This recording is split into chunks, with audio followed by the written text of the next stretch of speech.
وبركاته. magacaygu waa Maxamed Daar Xuseen waxaan ka mid ahaa ardayda ka qalin jebisay jaamacadda Jamhuuriya sanadka markuu ahaa 2017 jaamacadda Jamhuuriya waxaa ka dhigtay kulliyadda engineering qaasatan civil engineering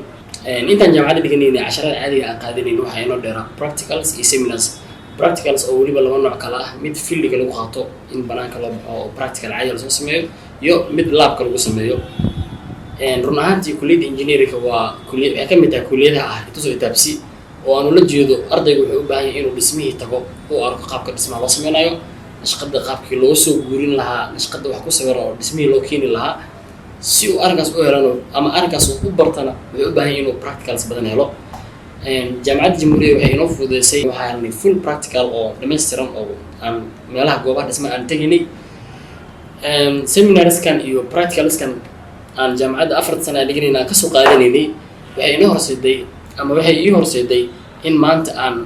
mashruucyo weyn ka fulino magaalada khaasatan shirkadda aan hadda la shaqeeyo kale in aan site engineer ahaan aan ugu shaqeeyo oo mashruucyo weyn aan magaalada ka fulino waxaan rabaa marka inaan jaamacadda Jamhuuriya u mahadceliyo khaasatan maamulka iyo macallimiinta jaamacadda Jamhuuriya oo dadaal dheeraad ku bixiya ardaydeeda inay helaan waxbarasho tayo leh iyo practicals dhameystiran. Wassalaamu calaykum warahmatullahi